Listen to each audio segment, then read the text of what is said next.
Buenos días a todos. Bienvenidos también los que nos están visitando por primera vez.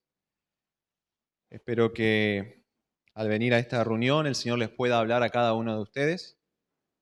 Él me ha dado en su gracia la oportunidad de poder compartir su palabra en el día de hoy y espero poder hacerlo, como decía Carlitos, para poder hablarles a ustedes y bendecirles, pero también para la gloria de Dios, porque al fin de cuentas todo lo que tenemos que hacer es para la gloria de Dios, ya sea que comamos, bebamos o hagamos cualquier otra cosa. Así que continuamos con la serie de Génesis, por eso los quiero invitar a abrir sus Biblias en Génesis capítulo 25. Prácticamente estamos culminando lo que es la mitad o la primera mitad de este libro, que por cierto es un hermoso libro.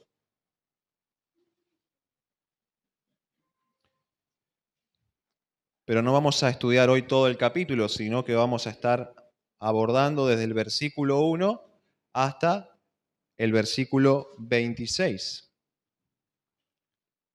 Esa es la porción que tenemos para hoy.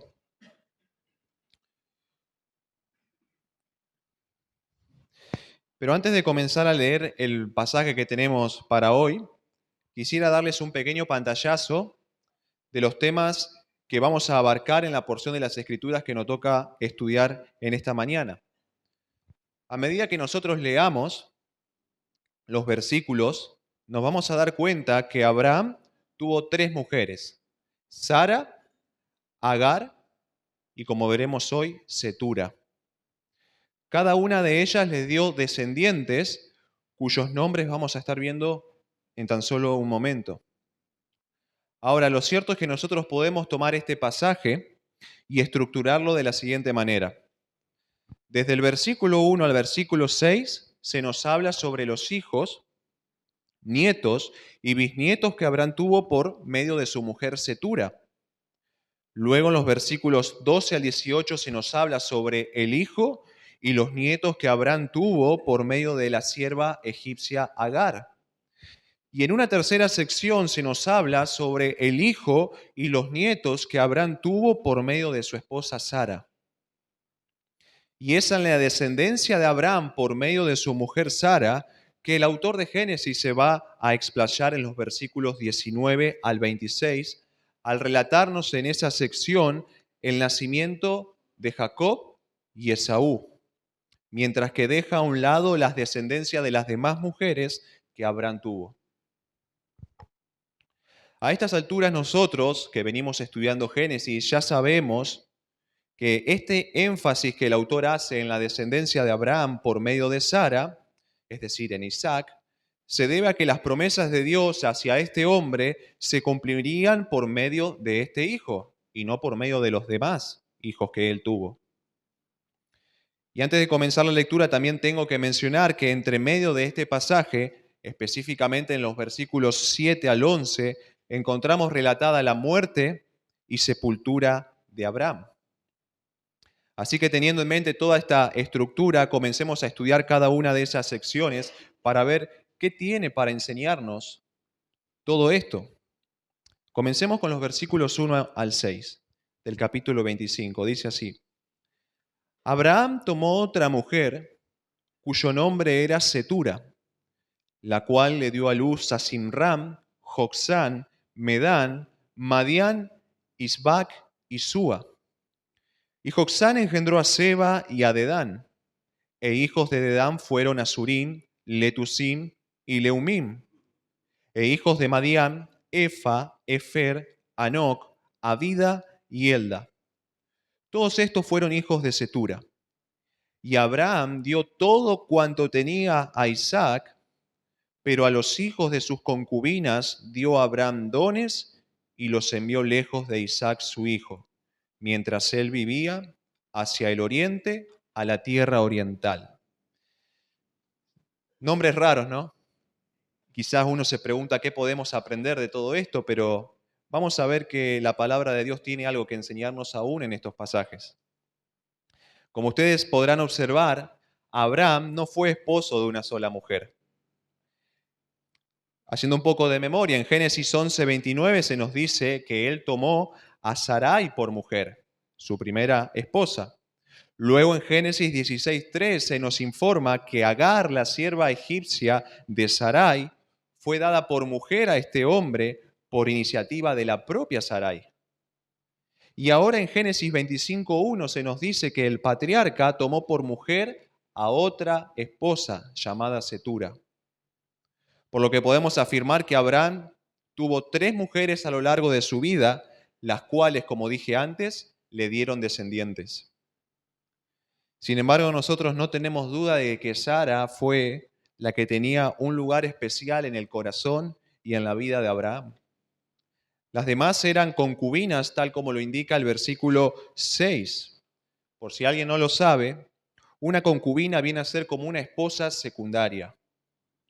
Esta era una costumbre que tenían los jefes de tribus, reyes y otros hombres que eran ricos. De hecho, si ustedes han leído la historia de Salomón, recordarán que este rey tomó para sí a 700 esposas, una barbaridad, pero además a 300 concubinas, es decir, esposas secundarias. Pero ahora, siguiendo con el caso de Abraham, no se nos dice en qué momento de su vida él tomó como mujer a esta esposa, Setura. No conocemos si fue antes o después de la muerte de Sara. Pero sí podemos notar que esta fue la mujer que más hijos le dio a él. Pero ninguno de ellos recibió las bendiciones que Abraham solamente tenía reservadas para su hijo Isaac, el hijo de la promesa. Este hombre claramente hizo una distinción entre quien era el hijo prometido de Dios y aquellos que no lo eran. El hijo en quien se cumplirían todas las promesas del pacto y aquellos en quienes no. Pero antes de seguir con este asunto, quisiera detenerme por un momento para explicar algo en esta parte. Posiblemente alguien, a medida que íbamos leyendo esto, pudiera haber sentido una inquietud dentro suyo al saber que un hombre ejemplar como Abraham, un hombre de fe a quien admiramos, tomó para sí a 3 mujeres en lugar de a una sola. Nosotros sabemos que si algún cristiano hoy en día, y más aún si es un reconocido siervo de Dios, haría semejante cosa de casarse con 2 o 3 mujeres, sin duda que eso se convertiría en un escándalo tremendo para nosotros. Sin embargo, en este pasaje se nos menciona esta decisión por parte de Abraham como si lo que él hizo fuera algo aparentemente, resalto esa palabra, aparentemente algo natural y completamente normal. Así que yo quisiera tomarme un breve momento para realizar algunos comentarios respecto a este asunto, los cuales pudieran traernos un poco de luz para entender lo que la Biblia tiene para decirnos al respecto. Comencemos entonces por el principio, cuando Dios, además de crear y de llenar los cielos y la tierra, creó también al hombre, es decir, a Adán, el ser humano. ¿Recuerdan ustedes cuál fue la declaración que Dios hizo al respecto al hombre cuando todavía Eva no había sido creada? En Génesis 2:18, ¿qué dijo Dios? No es bueno que el hombre esté solo. Le haré una ayuda idónea. Recalco eso, una, no varias ayudas idóneas. Y más adelante en Génesis 2:22 se nos dice, y de la costilla, ahí Dios está describiendo cómo fue la creación del hombre, de la mujer, perdón, y de la costilla que el Señor Dios había tomado del hombre, formó ¿cuántas mujeres?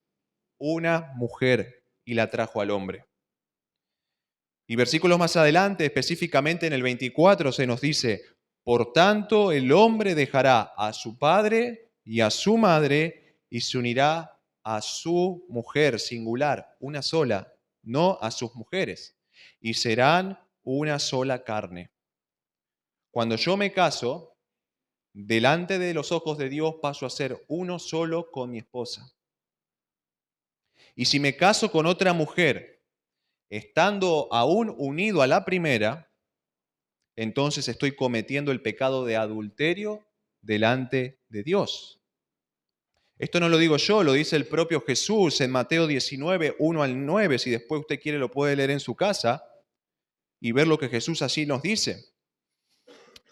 Por lo tanto, podemos decir que el plan original de Dios para el matrimonio es que éste esté constituido entre un solo hombre y una sola mujer, y no entre un hombre y varias mujeres. De haber sido distinto, Dios le hubiera creado 3 o 4 mujeres a Adán, pero su plan original era y sigue siendo el que nosotros encontramos en el propio jardín del Edén, antes de que el pecado entrara al mundo. Todas las demás distorsiones del matrimonio se dieron después de la entrada del pecado al mundo. Llámese poligamia, llámese homosexualidad, llámese concubinato, amor libre o lo que usted pueda pensar. El hombre, creyéndose más sabio que Dios, piensa que puede ser feliz dejando a un lado el diseño del Creador para establecer en su lugar su propio diseño humano, pensando que así todo va a ser más placentero y deleitoso para él. Pero si nosotros conocemos la palabra, tendremos bien en claro que cuando uno sale del diseño original establecido por Dios, el Creador, las consecuencias inevitablemente llegan. Y no tenemos que recorrer diferentes pasajes de la Biblia para darnos cuenta de esto. Miremos tan solo el propio caso de Abraham, quien sufrió las consecuencias de haberse salido del diseño original de Dios. En primer lugar, Génesis 16:4 nos dice que cuando Abraham dejó embarazada a la sierva Agar, luego de tomarla por mujer, entonces esta sierva empezó a mirar con desprecio a su señora Sarai, la otra mujer de Abraham. A su vez, Sarai comenzó a tratar muy mal a Agar, a tal punto de que esta sierva termina huyendo embarazada al desierto, lejos de la presencia de Sarai. Por lo tanto, vemos que ni bien Abraham toma otra mujer para sí, comienza una rivalidad entre sus dos esposas. Pero la cosa no terminó ahí. Más adelante en Génesis 9:11 vemos un nuevo conflicto. Ismael, el hijo de la sierva Agar, se empezó a burlar de Isaac, el hijo que Sara finalmente le había dado en su vejez a este hombre. Entonces, al ver esta situación, Sara dijo a Abraham lo siguiente: echa fuera a esta sierva y a su hijo, porque el hijo de esta sierva no ha de ser heredero juntamente con mi hijo Isaac. Y el versículo 11 de ese pasaje nos dice que el asunto angustió a Abraham en gran manera por tratarse de su hijo. Y finalmente sabemos que los tuvo que echar. Usted póngase a pensar en esto, hermano.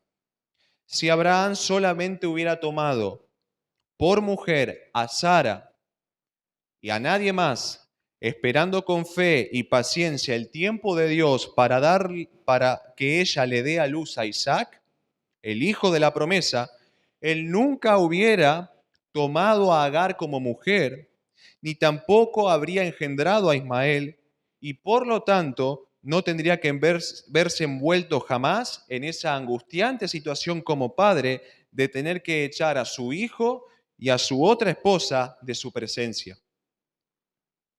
Por lo tanto, Abraham se hubiera ahorrado todas estas angustias si tan solo se hubiera amoldado al diseño original de Dios de ser esposo de una sola mujer. Así como Cristo, sabemos, es marido de una sola esposa. ¿Acaso no nos muestra Efesios 5 que el matrimonio es un reflejo de la relación entre Cristo y su iglesia? Yo pregunto, ¿a cuántas esposas amó Cristo? A una sola. ¿Por cuántas esposas se entregó nuestro Salvador? Por una sola. ¿A cuántas esposas se unirá el Hijo de Dios en las bodas del Cordero que se nos mencionan en Apocalipsis? A una sola. La única esposa que Cristo tiene es su iglesia. Por lo tanto, si leemos la Biblia de principio a fin, nos daremos cuenta de algo. Las Escrituras inician con una unión matrimonial entre un solo hombre y una sola mujer, es decir, Adán y Eva en el Edén, y finaliza con otra boda o con otra unión matrimonial, por así decirlo, donde Cristo recibirá a su amada, su iglesia, pero ya sin tener en ella la presencia del pecado. No vemos nada, por lo tanto, en la Biblia que nos indique que hay otro modelo distinto al diseño que Dios estableció ya en el Edén. Y aunque se nos mencionan que personajes de la fe, como por ejemplo a Abraham, incurrieron en esta práctica de tomar varias mujeres, el fin de decirnos esto en la Biblia no es autorizarnos a nosotros a hacer lo mismo o decirnos que tenemos que actuar de manera similar a él. Más bien, lo que acabamos de leer se trata de algo descriptivo sobre la vida de este hombre. La Biblia nos cuenta cómo actuó Abraham en este asunto. De hecho, aunque pareciera que Dios no lo reprende ni lo reta por haber tomado distintas mujeres, sí el Señor nos muestra los dolores de cabeza que hombres como este tuvieron que pasar por haberse salido del diseño original del matrimonio al tomar a más de una mujer. Ahora, yo creo que nadie de los que está acá piensa que tomar varias mujeres como esposas sea algo correcto o que esté bien. Por eso creo que si después de hablar esto yo les doy como aplicación que no se casen con más de una persona, me parecería como algo sin mucho sentido, porque les estaría diciendo algo que ustedes ya tienen bien en claro. Pero, por si hay alguien que piensa distinto, les digo, según lo que la Biblia enseña, que el matrimonio es entre un solo hombre y una sola mujer. Ahora, para los que ya tienen en claro todo este asunto, la pregunta es, ¿qué puede enseñarnos esta porción entonces a mí? Y déjenme decirles que hay una enseñanza para nosotros. Lo que podemos extraer para nuestras vidas mirando el pecado de Abraham en este asunto es que cuando decidimos salirnos del diseño de Dios, las consecuencias van a llegar a nuestras vidas. Cuando decidimos dejar a un lado lo que el Señor ha dicho que es de una manera para establecer en su lugar lo que nosotros pensamos que es mejor, más tarde o más temprano vamos a cosechar los amargos resultados, así como Abraham los cosechó. En este caso particular estamos hablando específicamente sobre el matrimonio, pero esta es una verdad que se puede aplicar a todos los ámbitos de nuestra vida. Por ejemplo, hombre casado, ¿qué puedes aprender tú para tu vida de este pasaje? Seguramente estás casado con una sola mujer a la que le eres fiel, lo cual está bien y te animo a que así sigas siendo. Pero eso es solo una parte del diseño de Dios para tu matrimonio. Porque su diseño también implica que tú como hombre tengas un rol de líder espiritual para ella. La pregunta es, ¿lo estás cumpliendo? Esto es algo que seguramente hemos escuchado muchas veces, pero hoy en día hay hombres que han renunciado a su rol de líder espiritual en el hogar. Quizás están tan abocados a los asuntos materiales y personales que no quieren usar de su tiempo para hacer que su familia crezca en un conocimiento cada vez mayor de las Escrituras. O quizás puede ser que quieren ser esos líderes, pero tienen mal testimonio, entonces les avergüenza asumir ese rol que le corresponde en su casa. O quizás por comodidad han delegado esa responsabilidad en sus esposas para tener que evadir el sacrificio y la demanda que implica asumir el liderazgo de un hogar. Por eso, si un hombre está casado con una sola mujer, pero no la lidera, no vela por su vida, no la protege, no la cuida, entonces no se está amoldando al diseño de Dios para su matrimonio. Porque Cristo no actúa así con su iglesia. Él la santifica, Él la cuida, Él la protege. Él dio su vida por ella. Y créame, hombre casado, que si usted o yo el día que si se me da la posibilidad de casarme abandonamos este rol en nuestro hogar, las consecuencias van a llegar, porque nos estamos saliendo del diseño establecido por Dios. Quizás las consecuencias sean que mi mujer se termina desgastando por hacer cosas que no le corresponden. Quizás se termina resintiendo la esposa con el esposo o amargando contra él, porque ella está esperando que él cumpla con su rol de hombre, pero no lo hace. Y así podemos pensar en muchas otras consecuencias. Pero por otro lado, también las mujeres casadas. Toda mujer casada debiera preguntarse si ella está siendo la esposa que las Escrituras la llaman a ser. Porque cuando ella empieza a comportarse de una manera distinta para la cual Dios la ha diseñado, cuando empieza a asumir roles para los cuales Dios no la ha capacitado, cuando pone sobre sí cargas que Dios no le ha mandado a llevar, entonces las consecuencias llegan también para ella y también para su matrimonio. Así que hermanos, hablando en general para todos, ya sea que estemos casados o no, ya sea que pensemos en cuestiones matrimoniales o en cualquier otra cuestión de nuestra vida, nunca pensemos que estaremos obrando de una mejor manera por hacer todo a nuestra forma, en lugar de hacerlo a la manera de Dios. Nunca pensemos que nuestro diseño superará el diseño de nuestro Creador, cuya sabiduría nadie puede alcanzar. Mis pies han sido diseñados por Dios para caminar. Pero si de repente yo quiero empezar a caminar con las manos, capaz que lo pueda hacer. Pero no va a ser por mucho tiempo y no sin que de pronto empiece a darme cuenta de las consecuencias que me trae hacer eso por un periodo prolongado de tiempo, porque mis manos no fueron creadas para caminar. Por eso, si el Señor, que es infinitamente sabio, hizo las cosas de cierta manera, entonces Él sabe por qué las hizo así y no de otra. Sigamos su diseño.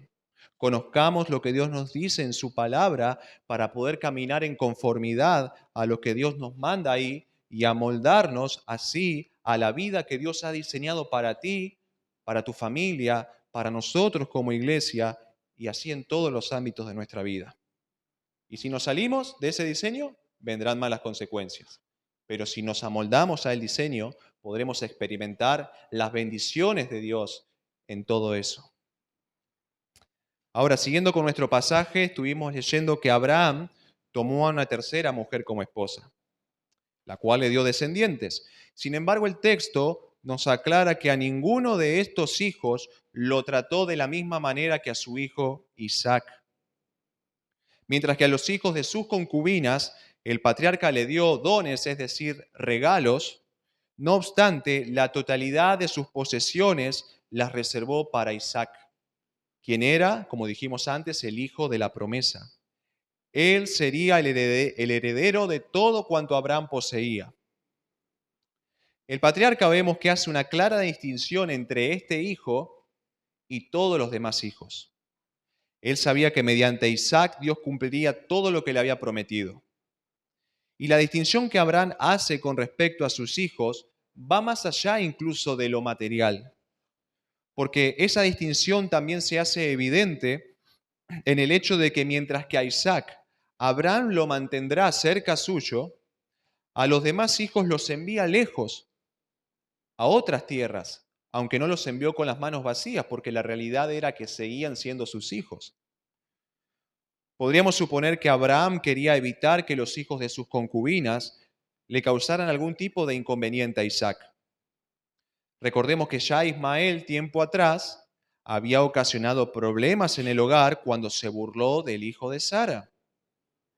Quizás Abraham creía que la envidia, los celos, los resentimientos o alguna otra cosa podría surgir en el corazón de los hermanos de Isaac al ver que éste era distinto en el trato que recibía respecto de los demás. Y eso podría quizás llevarlos a obrar maliciosamente contra él. Y de hecho es posible que podamos suponer esto porque, como vamos a estar viendo domingos más adelante, la historia de José nos dará cuenta de esta realidad. Porque veremos que los hermanos de este personaje bíblico estaban consumidos por la envidia. ¿Por qué? A causa del trato preferencial que José tenía por parte de su padre. De hecho, podríamos suponer que la sola idea de que Abraham daría toda su heredad a Isaac, eso podría ocasionar el surgimiento de un problema en la relación con los otros hermanos. ¿O acaso no conocemos nosotros, incluso en nuestro tiempo, casos donde la herencia de los padres es motivo de discordia entre los hijos? De hecho, si usted ha leído el Nuevo Testamento, recordará que en una ocasión a Jesús se le acercó una persona de entre la multitud para pedirle ayuda en un asunto de esta naturaleza. Este individuo quería que el propio Jesús interviniera en un problema que estaba teniendo con su hermano debido a la herencia. Sus palabras fueron: Maestro, dile a mi hermano que divida la herencia conmigo. Se ve que entre estas dos personas se estaba presentando un problema en este asunto, lo cual nos muestra que conflictos como estos no son solamente propios de nuestro tiempo, sino que datan ya desde hace muchos siglos atrás. Por eso Abraham, posiblemente para evitar posibles conflictos como este entre Isaac y los otros hermanos, los envió lejos de su hijo a otra tierra. Él seguramente no hacía otra cosa que cuidar a su hijo amado de posibles problemas. Y si eso implicaba separarse del resto de sus hijos, entonces él lo iba a hacer, tal como lo vemos en este pasaje. Continuemos leyendo los versículos 7 al 11 para avanzar. Dice 7 al 11 del capítulo 25. Y estos fueron los días que vivió Abraham, 175 años, y exhaló el espíritu, y murió Abraham en buena vejez, anciano y lleno de años, y fue unido a su pueblo. Y lo sepultaron Isaac e Ismael sus hijos en la cueva de Macpela, en la heredad de Efrón, hijo de Zoar Eteo, que está enfrente de Mamre, heredad que compró Abraham de los hijos de Het. Allí fue sepultado Abraham y Sara su mujer. Y sucedió después de muerto Abraham, que Dios bendijo a Isaac su hijo, y habitó Isaac junto al pozo del viviente que me ve. Durante varios domingos estuvimos viendo cómo fue la vida de este siervo de Dios. En algunas ocasiones, tal como Axel decía, actuó de manera reprochable cuando mintió en tierras extranjeras respecto a su esposa para salvar su vida. Pero en otras ocasiones se constituyó para nosotros en un ejemplo a seguir, como en el caso en el que estuvo dispuesto a ofrecer a su hijo Isaac en sacrificio a Dios, aun cuando se trataba de algo muy difícil para él como padre. Pero ha llegado el momento en el que este hombre culmina o termina sus días en este mundo. Él tenía 75 años cuando dejó su tierra para obedecer al llamado de Dios. Y ahora con 175 años, recordemos que antes la gente vivía mucho más, con 175 años dejaría este mundo para ir a su descanso eterno. Si usted hace la cuenta, es muy sencilla. Abraham estuvo 100 años peregrinando fuera de su tierra. Y durante todo ese tiempo, el Señor lo bendijo y lo protegió, además de darle maravillosas y hermosas promesas, las cuales, por cierto, eran seguras. De hecho, en la propia muerte de Abraham podemos ver la fidelidad de Dios hacia las palabras que Él les dijo. Porque mucho tiempo atrás, yo se los voy a leer en Génesis 15:15, Dios le había dicho lo siguiente: y tú vendrás a tus padres en paz y serás sepultado en buena vejez. Esas fueron las palabras de Dios a Abraham mucho tiempo atrás. Y en este pasaje se nos muestra que Abraham murió en buena vejez, anciano y lleno de días, tal como Dios se lo había prometido. Y fueron sus hijos Isaac e Ismael quienes lo sepultaron en el mismo lugar donde Abraham había sepultado a su esposa Sara, pues recordemos que ella había muerto mucho tiempo antes que él. Ahora, lo cierto es que las promesas de Dios no terminaron con la muerte de Abraham, sino que continuaron después de él mediante Isaac. Como habrán notado, el versículo 11 nos dice que después de que Abraham muriera, Dios bendijo a su hijo Isaac. Y en un momento vamos a estar hablando sobre los hijos que tuvo Isaac. Pero antes en el texto vemos que desde los versículos 12 al 18 se nos informa sobre los descendientes de Ismael. Vamos a leer qué nos dice el autor sobre esto. Versículos 12 al 18 del capítulo 25. Dice: estos son los descendientes de Ismael, hijo de Abraham, a quien le dio a luz Agar, la egipcia, sierva de Sara. Estos pues son los nombres de los hijos de Ismael, nombrados en el orden de su nacimiento. El primogénito de Ismael, Nebaiot, luego Sedar, Adbeel, Mibsam, Misma, Duma, Masa, Adar, Tema, Getur, Nafis y Sedema. Estos son los hijos de Ismael, y estos sus nombres por sus villas y por sus campamentos. 12 príncipes por sus familias. Y estos fueron los años de la vida de Ismael, 137 años, y exhaló el espíritu Ismael, y murió y fue unido a su pueblo. Y habitaron desde Avila hasta Shur, que está enfrente de Egipto viniendo a Siria, y murió en presencia de todos sus hermanos. En esta parte se nos habla, por un lado, sobre los descendientes de Ismael y por otro sobre la muerte de este hombre. Pero no más que eso. Y es interesante ver que aunque él era el primer hijo que Abraham tuvo, no obstante, la Biblia no le da demasiado peso, sino que más bien el autor de Génesis se enfoca más profundamente en Isaac, el hijo mediante quien Dios cumpliría todas sus promesas. Ahora bien, Ismael había sido el resultado de la impaciencia y de la incredulidad de Abraham y Sara. Pero como a pesar de todo él era hijo de Abraham, Dios bendijo a Ismael. No solo lo cuidó, sino que también lo fructificó dándole una numerosa descendencia. El Señor estaba cumpliendo sus promesas que había hecho con respecto a Ismael. Y lo estaba, y esto lo vamos a ver ahora, y estaba cumpliendo sus promesas con una exactitud y con un detalle que es digno de admirar. Yo quiero que ustedes presten atención a lo que el Señor le había dicho en Génesis 17:20. Yo se los voy a leer por una cuestión práctica. Él le había dicho lo siguiente a Abraham tiempo atrás. Y en cuanto a Ismael, también te he oído.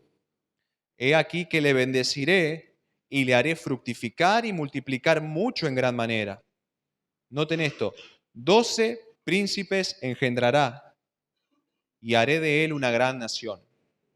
Y ahora sí quiero que lean conmigo Génesis 25:16, que le leímos recién. Dice, estos son los hijos de Ismael y estos sus nombres, por sus villas y por sus campamentos.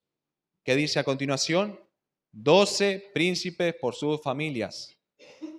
Yo pregunto, ¿cuántos príncipes engendraría Ismael según lo que Dios había dicho allá en Génesis 17:20 mucho tiempo atrás? 12. ¿Y cuántos príncipes se nos dice en este capítulo mucho tiempo después que engendró Ismael? 12. Ni uno más, ni uno menos.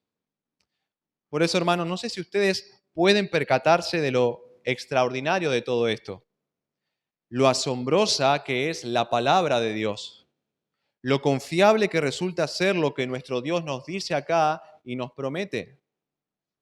Todo lo que Él habla se cumple con total seguridad y con perfecta exactitud, hasta en lo más mínimo. No importa si se tratan de cosas que sucederán pronto o que tendrán lugar de acá a mucho tiempo.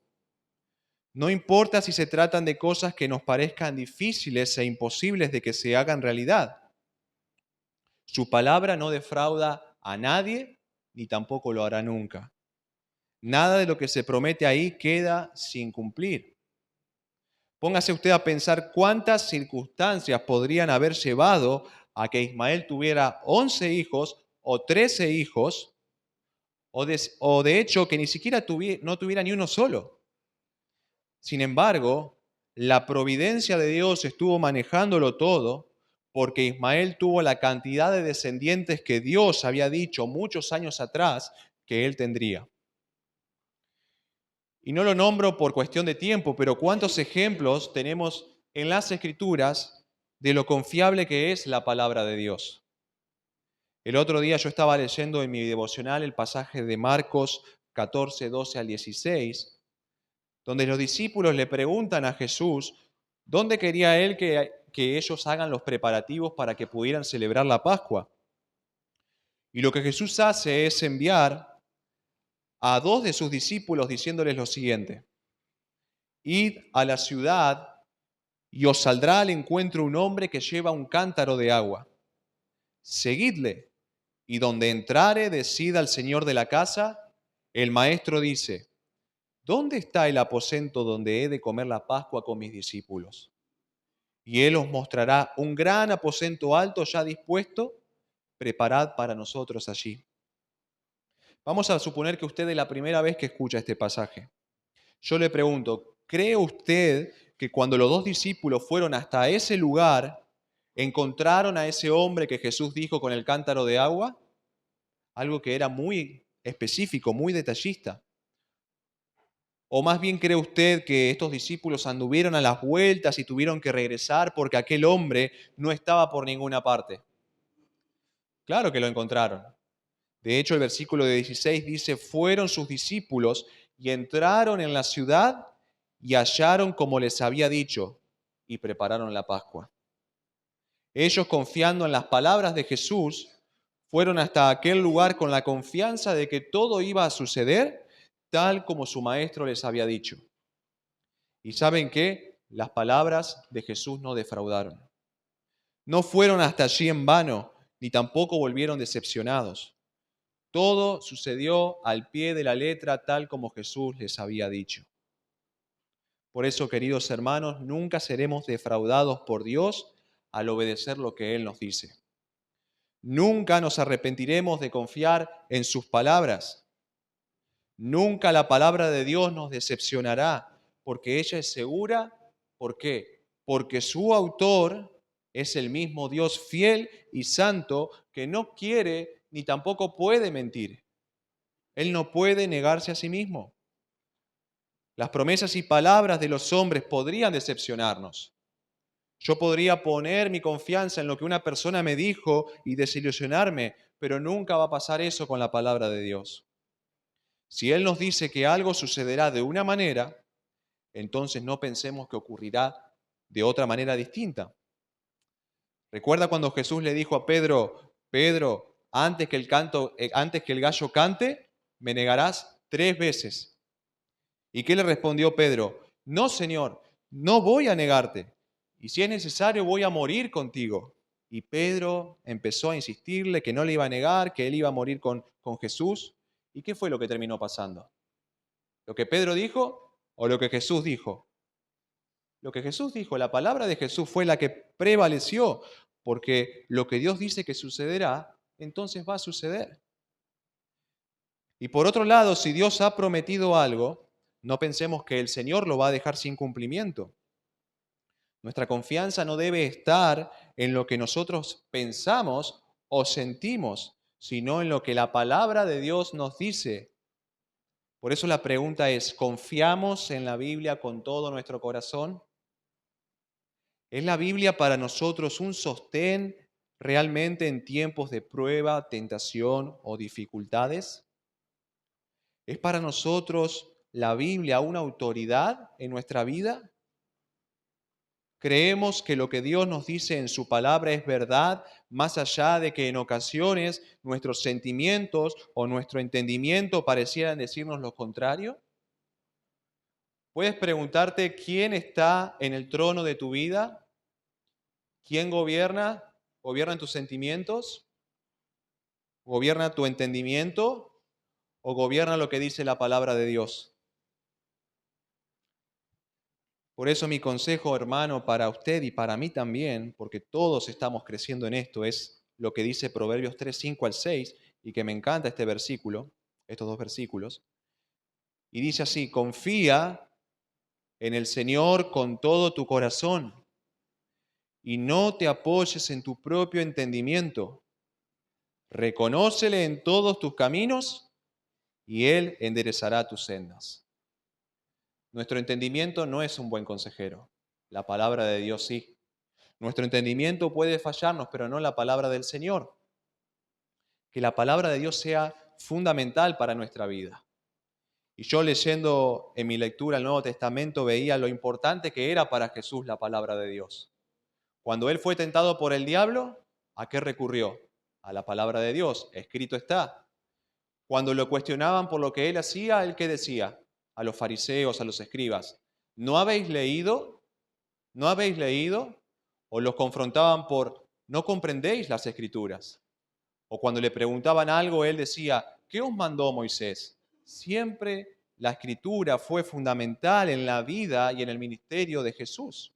También debiera serlo para nosotros. Ahora, también quisiera hablarles a aquellos que están hoy presentes y que todavía no son cristianos. Para ustedes también Dios tiene un mensaje importante que decirles. El hecho de que Dios cumpla todo lo que Él ha dicho en su palabra tiene importantes implicaciones para ti, querido amigo. Nosotros en esta iglesia cada domingo predicamos al Dios vivo y verdadero que se nos ha revelado claramente en la palabra. Él se nos muestra como el Dios que cumple lo que promete, ya sean promesas de bendición o promesas de castigo. Pero Él siempre, siempre cumple. Y una de las cosas que Él ha prometido es que un día traerá a juicio delante de sí a toda persona que ha vivido en este mundo y que juzgará cada una de sus obras, sean buenas o sean malas. Él lo va a hacer. Por lo tanto, cada uno de los que estamos acá, un día vamos a tener que comparecer delante de nuestro Creador y Él ha prometido en su palabra que aquellos que no se arrepientan de sus pecados serán castigados eternamente, teniendo su parte en el lago que arde con fuego y azufre. Y hermanos y amigos, Dios lo va a cumplir. Dios lo va a cumplir. Él no quiere ni puede quebrantar ni una sola de sus palabras, porque de lo contrario Dios sería mentiroso, pero Él no lo es. Y Él cumplirá ya sea sus bendiciones, sus palabras de bendición, como sus palabras de condenación.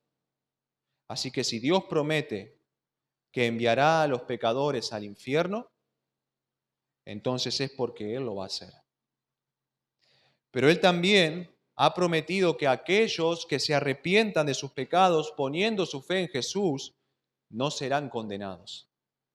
Pero alguien acá podría decir que sus pecados son demasiados grandes, graves y numerosos como para que Dios pueda perdonarlo. Quiero decirte, querido amigo, que esas ideas no provienen de Dios. Más bien lo que el Señor dice es lo que nosotros tenemos que creer. ¿Y qué es lo que el Señor nos ha dicho? Cree en el Señor Jesucristo y serás salvo.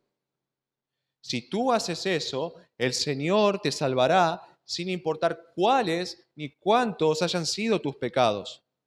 Porque Dios plasmó esa promesa en su palabra y Él no la va a quebrantar. De hecho, Él la ha cumplido a lo largo de la historia y nos ha dejado ejemplos de personas a las cuales Él ha perdonado y transformado. Dios no promete apresuradamente sin pensar para luego arrepentirse de lo que ha dicho. Él no te promete algo y después se agarra la cabeza diciendo, ¿qué prometí? Ahora no lo voy a poder cumplir. No había considerado esto. Cuando Dios da una promesa, lo hace de manera voluntaria, consciente, con la intención, Él tiene la intención de cumplirla, por eso la hace. De lo contrario, Él hubiera permanecido en silencio, porque Él no tiene ninguna obligación de prometer nada. Entonces, Él ha prometido salvarte si tú crees en su Hijo. Por eso, amigo, reconcíliate con Dios y ninguna condenación habrá para ti porque el Señor te lo ha prometido. Quisiera que podamos avanzar ahora con la lectura, versículos 19 al 24 del capítulo 25, dice así. Estos son los descendientes de Isaac, hijo de Abraham. Abraham engendró a Isaac y era Isaac de 40 años cuando tomó por mujer a Rebeca, hija de Betuel arameo de Padán Aram, hermana de Labán arameo. Y oró Isaac a Jehová por su mujer, que era estéril. Y lo aceptó Jehová y concibió Rebeca su mujer. Y los hijos luchaban dentro de ella y dijo, si es así, ¿para qué vivo yo? Y fue a consultar a Jehová y le respondió Jehová, 2 naciones hay en tu seno, y 2 pueblos serán divididos desde tus entrañas. El un pueblo será más fuerte que el otro pueblo, y el mayor servirá al menor. Cuando se cumplieron sus días para dar a luz, he aquí había gemelos en su vientre. Y salió el primero rubio y era todo velludo como una pelliza. Y llamaron su nombre Esaú. Después salió su hermano, trabada su mano al calcañar de Esaú, y fue llamado su nombre Jacob. Y era Isaac de edad de 60 años cuando ella los dio a luz. Entramos ya en la última sección de nuestro pasaje. A partir de ahora, Abraham como que queda atrás y el relato se enfoca en los dos hijos de Isaac, Jacob y Esaú, desde el momento en que se encontraban dentro del vientre de su madre hasta el momento en el que ellos nacieron. Así que veamos qué podemos aprender nosotros de este apartado. En primer lugar, quisiera que notemos que Isaac y Rebeca no fueron padres de inmediato. No es que el hijo de Abraham la tomó por mujer y al año siguiente ella le dio a luz a estos dos hijos. De hecho, cuando Isaac toma a Rebeca como esposa, él tenía 40 años y recién a los 60 años fue cuando sus dos hijos nacieron. Ambos tuvieron que esperar 2 décadas antes de ser padres. Qué interesante es ver que en cierto sentido en él se repite la historia de su padre. Porque Abraham tuvo que esperar muchos años antes de que Dios le concediera a Isaac. Y ahora Isaac tuvo que esperar también muchos años antes que Dios le concediera a Jacob y a Esaú. Sin embargo, la aparente demora de Dios en ambos casos no era sinónimo de que Dios le negaría tener hijos o que Dios estaba incumpliendo las palabras que les había hecho. Recordemos que el Señor había hecho promesas grandiosas a Abraham que serían cumplidas por medio de Isaac y de sus descendientes. Por lo que sí o sí Isaac sería padre en algún momento para continuar con la descendencia escogida por Dios. Por lo tanto, aunque Rebeca no quedaba embarazada hasta el momento, la promesa de Dios podía darles una confianza segura. Ahora, yo quisiera que acá notaran otra cosa. Isaac tenía las promesas del pacto. Él podía estar confiado en que Dios iba a cumplir sí o sí lo que dijo respecto a él y a sus descendientes.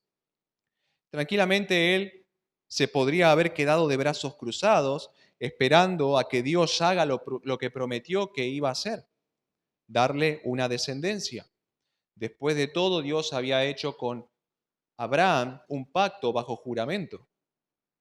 Sin embargo, él no se quedó pasivo, sino que hizo algo con respecto a esta situación. Y si ustedes leen, saben qué fue: orar. Porque Rebeca, al igual que la madre de Isaac, era estéril. Otro aspecto en el que la historia de Abraham se repite en su hijo. Isaac se casó con una mujer que no podía quedar embarazada.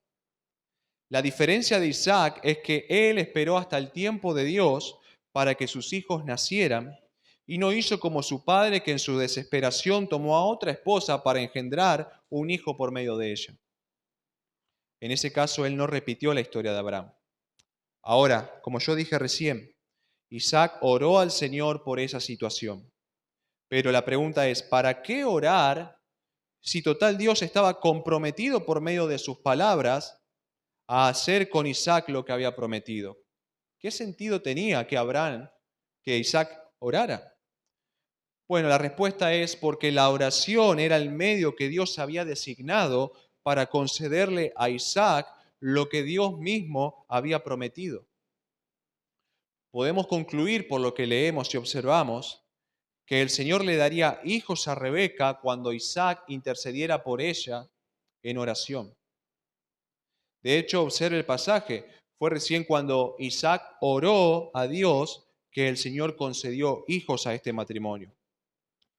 Ahora uno pudiera pensar que Isaac había elegido a la esposa equivocada, porque desde un punto de vista humano, alguien podría pensar que Dios no le daría a este hombre una esposa que no podía quedar embarazada, porque justamente la promesa que Dios había hecho a Isaac o a Abraham era que la descendencia de ellos sería bendita, de que tendrían una descendencia.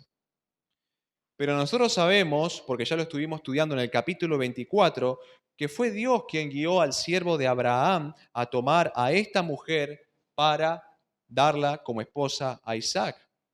Así que no había manera de que haya equivocaciones en esta elección, porque Dios no se equivoca y no guiaría a Isaac a tomar una decisión errónea.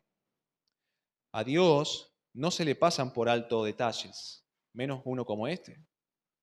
Y acá alguien podría preguntar, ¿por qué Dios no le dio directamente una esposa que no tuviera esta imposibilidad física?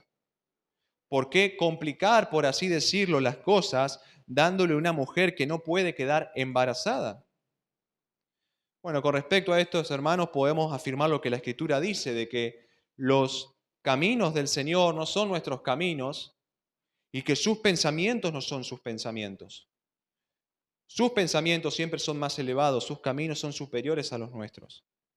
Él obra de maneras sorprendentes que muchas veces no podemos entender. Cuando Dios hace las cosas de una manera, Él sabe por qué las hace de esa manera. Y si Él le dio una esposa estéril a Isaac, es por una razón que Él conoce. Podemos pensar que quizás Dios quería desarrollar la fe de Isaac en el propio Señor. Porque ¿qué era más fácil, pregunto, para Isaac? ¿Creer en que Dios cumpliría su promesa teniendo una mujer que no tenía problemas en quedar embarazada? ¿O creer en la fidelidad de Dios teniendo a su lado a una mujer que era estéril? Obviamente la fe se vería en Isaac de una manera más evidente estando en la situación en la que él estaba. Después de todo, Dios sabe por qué hizo lo que hizo. Sin embargo, vemos que la situación que impedía que Rebeca quedara embarazada no fue definitiva, sino temporal. Porque el texto nos muestra que finalmente esto se resolvió. Ahora, yo pregunto, ¿cómo fue que esto que parecía imposible para los hombres se resolvió? Por medio de una oración, por medio de la oración de Isaac. Él oró al Señor, como dije hace un momento, no se quedó pasivo.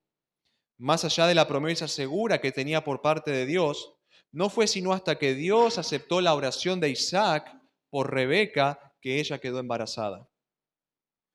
No fue la casualidad, no fue otra cosa más que la mano de Dios lo que hizo esto. Y no fue sino hasta que su marido intercedió ante el Señor por ella que pudo concebir hijos en su vientre. Si usted se pone a pensar, esta situación excedía a este matrimonio. Isaac era incapaz de resolver por él mismo la situación, pero tenía en los cielos a un Dios que sí era capaz de ello, pues para Dios todas las cosas son posibles. E Isaac más que nadie tenía razones para orar por la intervención de Dios sobre su esposa, porque él mismo había sido el resultado del poder ilimitado de Dios, ya que él había sido dado a luz por sus padres cuando éstos eran ya ancianos. Ahora, no se nos dice cuánto tiempo ni cuántas veces tuvo que orar Isaac por su mujer. Quizás estuvo orando por esos 20 años, o quizás, como yo supongo, después de un buen tiempo, cuando su mujer no podía quedar embarazada, fue que comenzó a acudir a Dios en oración por ayuda. No lo sabemos, pero sí sabemos que él oró, que el Señor aceptó su oración y que entonces lo que era imposible para los hombres, Dios lo hizo posible. Entonces esto me enseña que podemos decir que si quiero un Ferrari o una mansión, y para mí eso es imposible, entonces yo voy a orar con fe y Dios va a hacer que eso sea posible, ¿no? ¿Eso es lo que nos enseña? No. La razón o una de las razones por las cuales Dios aceptó la oración de Isaac y le concedió lo que pedía fue porque su petición iba de acuerdo con los planes y las promesas de Dios. No podemos decirle a Dios que cumpla lo que Él nunca prometió, ni podemos obligarlo a que Él nos conceda lo que nunca nos aseguró que nos daría. Pero sí podemos orar con seguridad y esperanza por todas aquellas cosas que Él desea para nosotros y que sí nos prometió darnos si nosotros las pedimos con fe. Primera de Juan 5:14 nos dice, y esta es la confianza que tenemos delante de Él, que si pedimos cualquier cosa conforme a su voluntad, Él nos oye. Usted, siempre que esté dentro de la voluntad de Dios, puede pedir cualquier cosa. Y si sabemos que Él nos oye en cualquier cosa que pidamos, dice Juan, sabemos que tenemos las peticiones que le hayamos hecho. Qué promesa que muchas veces olvidamos, ¿no? Porque no oramos como debiéramos orar. Ahora, si Él nos concede las cosas que pidamos conforme a su voluntad, la pregunta es, ¿cuál es la voluntad de Dios para nuestra vida? Bueno, según las Escrituras, podemos ver que crezcamos en santidad, que le amemos más con todo nuestro corazón, que nos asemejemos a Cristo, porque para eso Él nos eligió desde antes de la fundación del mundo, que compartamos el Evangelio con los que no le conocen, que seamos agradecidos en todo tiempo, que obedezcamos su palabra, etcétera, etcétera, etcétera. Por eso, si estas cosas son su voluntad, podemos orar a Él con la confianza de que Él nos escuchará y nos responderá porque así lo prometió. Podemos orar por valor para predicar el Evangelio, por más santidad, para que el Señor nos conceda sabiduría a la hora de tomar decisiones. Podemos orar por tantas cosas, pero no estoy diciendo con esto que no podamos orar al Señor por otras cuestiones, como tener un auto, por ejemplo, que no es malo desearlo, irnos de vacaciones, conseguir un mejor trabajo, etcétera, etcétera. De hecho, debemos orar por estas cosas, aunque siempre, como lo hacía Jesús, sometiéndonos a la voluntad de Dios. Pero no pensemos que Dios nos ha fallado cuando le hemos pedido que nos dé algo que Él nunca ha prometido en su palabra. Desarrollemos más este hábito de orar por las cosas sobre las cuales Él nos ha dado promesas ciertas. Por ejemplo, por citar solo un ejemplo, ¿estás necesitando en este momento sabiduría para tomar alguna decisión, para enfrentar alguna situación? Bueno, si eres creyente, Dios ha prometido dártela si la pides con fe, no dudando. Santiago 1:5 dice, y si alguno de vosotros tiene falta de sabiduría, pídala a Dios, el cual da a todos abundantemente y sin reproche. ¿Y cuál es la promesa? Y le será dada. Hermano, acá ya tienes una promesa que Dios te ha hecho y que te va a conceder si lo pides con fe. En este caso, sabiduría. Puedes orar con la seguridad de que Él vela por cumplir su palabra. Y así puedes leer diferentes partes de las Escrituras para ir encontrando promesa tras promesa que el Señor te ha hecho y que están ahí disponibles como una fuente inagotable de consuelo y fortaleza para ti en todo momento. Ahora, siguiendo con el relato, ustedes noten que Dios no solamente le concedió un hijo, sino dos, que eran gemelos. Y ya para ir terminando, hemos visto que Isaac oró al Señor, quien respondió su oración dándole a estos dos hermanos. Pero cuando finalmente Rebeca concibe, pareciera presentarse otro inconveniente. Dentro de Rebeca, los hijos luchaban entre sí. La palabra luchaban, según lo que comenta un estudioso que estuve consultando, sugiere una especie de conmoción interna violenta. Es como si estas criaturas, que aún no habían nacido, estuvieran atacándose dentro del vientre de su madre. Y cuando Rebeca se percata de esto, dice, si es así, ¿para qué vivo yo? Según el comentarista que estuve citando recién, no hay como un acuerdo entre los estudiosos acerca de lo que ella quiso decir con esta frase. Pero sí podemos ver, y es claro, que en aquella situación que la preocupaba o la inquietaba, porque no tenía una explicación para lo que estaba pasando, sabemos lo que ella hizo, cómo reaccionó. Nosotros podemos ver que en su confusión, en su perplejidad, ella acudió a aquel que es infinito en sabiduría. Acudió a aquel que conoce todas las cosas y que es capaz de revelar aún los misterios más profundos, ante cuyos ojos nada le es oculto ni misterioso. Ella acudió a Dios, la fuente de la verdad, del conocimiento. Y es entonces cuando todo en la mente de Rebeca comenzó a aclararse. En su seno había dos hijos, y de ambos se conformarían dos pueblos distintos, cuya rivalidad ya empieza en el propio vientre de la madre. Aunque el mayor serviría al menor contrario a lo que se esperaría según la costumbre de la época, Dios había decretado que eso sucediera. Ahora, ¿qué podemos aprender de Rebeca? Que no hay razón, hermanos, para ahogarnos en la desesperación cuando no entendemos algo o para entrar en pánico cuando nos encontramos en situaciones que no comprendemos. Porque no debemos olvidarnos que tenemos en los cielos a un Dios al que podemos acudir en cualquier momento. Un Dios que todo lo sabe, que como nos enseña el libro de Daniel, es quien revela los misterios, que nos habla en su palabra, que nos concede entendimiento y luz para entenderla. Rebeca no sabía lo que le pasaba, pero cuando fue a Dios todo quedó aclarado. Lo que para Rebeca parecía oscuro, Dios lo hizo claro. Ahora, finalmente Jacob y Esaú nacieron, pero hay un detalle importante. El menor nace agarrándole el talón al hermano mayor. De hecho, su nombre Jacob significa el que toma por el calcañar, o también significa el que suplanta. Podría llamar la atención esto de que Él es el que suplanta. ¿Por qué se nos dice eso? ¿Por qué significará eso su nombre? Bueno, para eso lo invito a venir en los próximos domingos porque vamos a estar viendo la historia de estos dos hermanos y usted va a poder comprender que el nombre de este personaje ya nos está anticipando algo que Él va a hacer en un futuro. Pero a modo de conclusión quiero decir esto para cerrar. Hoy hemos visto cosas importantes. En primer lugar, que no hay mejor lugar para estar que dentro de lo que Dios ha diseñado para nosotros.